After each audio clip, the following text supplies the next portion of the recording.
Hey guys, it's Amber Jean, and I just wanted to do like a number two on my introduction and um, wanted to kind of go into a little more depth of what's going on with me.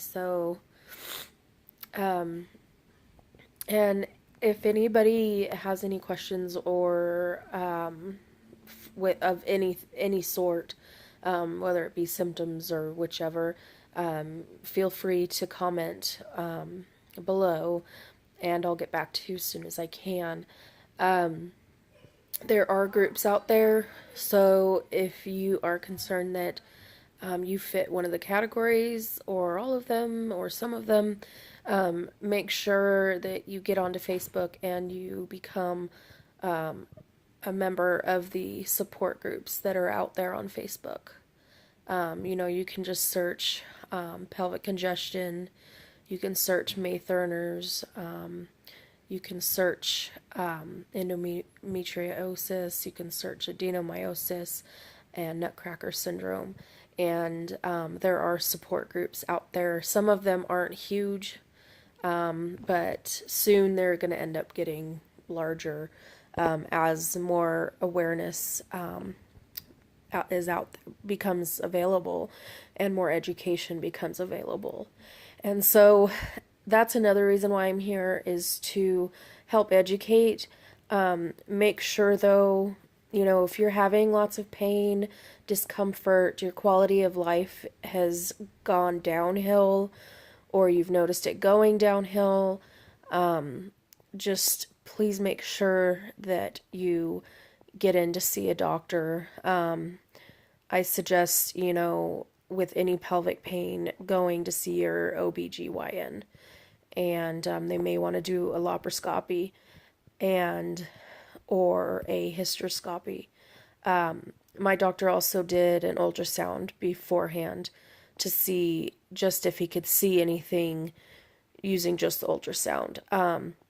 Which with MRIs and ultrasounds, a lot of times they can't see much unless it's really, really bad as far as the veins go, the varices, pelvic varices. So anyway, make sure though that you get pictures of, the laparoscopy and the hysteroscopy if you do end up opting to go that route, to check, make sure you get that they check all of your organs to rule out any other, issues with your kidneys or appendix or, gallbladder, liver, all of that stuff. So you want all that ruled out first, because working in the gut, there's a lot going on in there.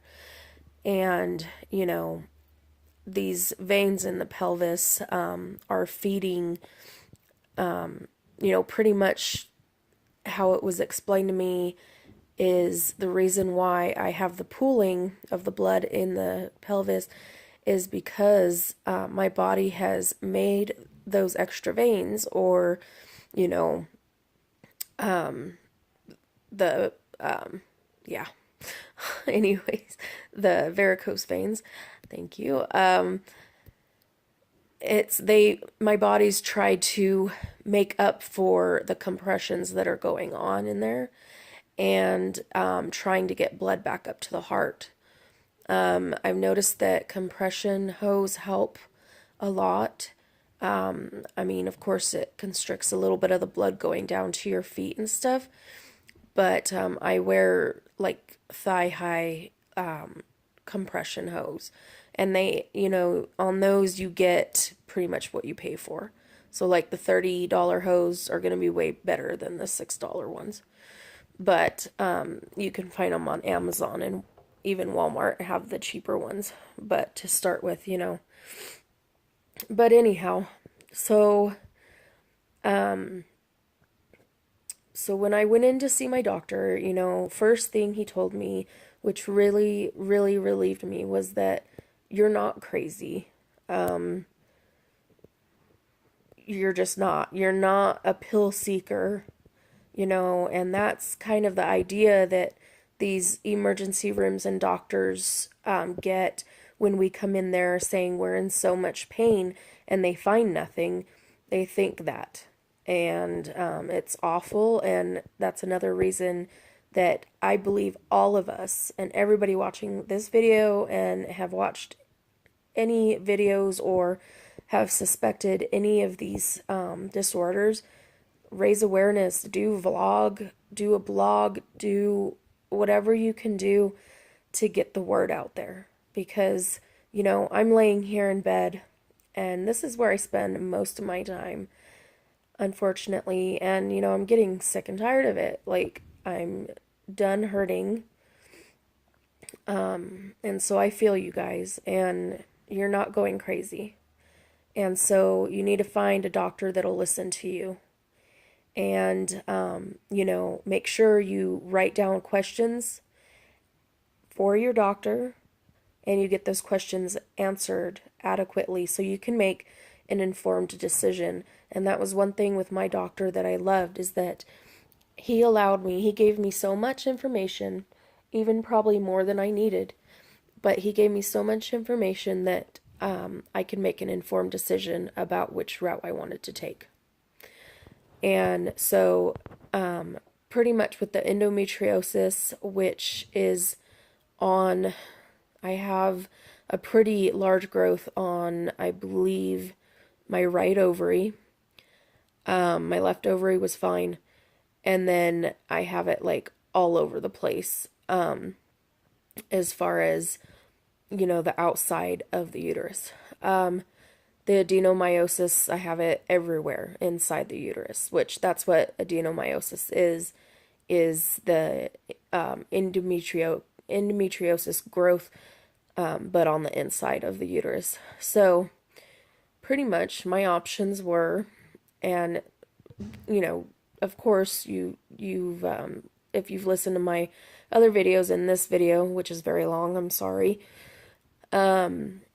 I have like generalized pain. Like, it's not just in my pelvis. So endometriosis and adenomyosis, usually the pain is in the pelvis, period. Like, you don't have all this leg pain and flank pain and stuff like that. So, my options were pretty much to get a total hysterectomy. With a total hysterectomy, that would still leave a chance for the endometriosis to come back later. If there were any spikes in my estrogen levels, the endometriosis could come back if there's anything lying dormant on other organs. So there's that. Plus, I'm 33 years old and have small children, and I don't think our family's ready for that yet. I'm done having kids. I've had my tubes tied. Tubal ligation in, I think, 2013.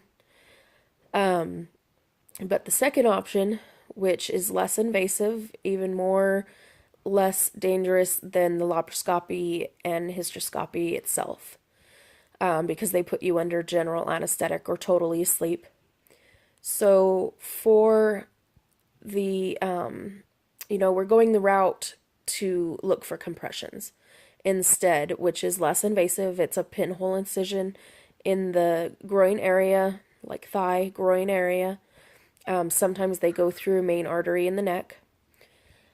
But that's the route we're going because, one, it's less invasive. Two, just with my symptoms being so generalized, we're thinking that I'm just not getting enough blood. And I feel like I'm not getting enough blood. Like, I've had way more symptoms than I can probably even list on here. So if you have any questions about any of those symptoms, let me know. I'll be doing another video. I have an appointment, finally, a consultation with the cardiologist. I'm not seeing an interventional radiologist for this because they do coiling or embolization. And what I'm doing is totally different. The route I'm going treats compressions, and they place stents to open up those vessels and to open up the veins and to increase blood flow to and from your heart and your brain and all of that. So, make sure that you know the difference between those two. And yeah, so I have the consultation. I believe it's on the 7th of May. It's coming up soon. So I will be following up with you guys maybe before then, but for sure after. And you guys take care of yourselves. And I'm here for you. And like I said, there's support groups. So get plugged in. And, like I said, you're not crazy. I feel you. And there's many other women out there that are going through the same thing.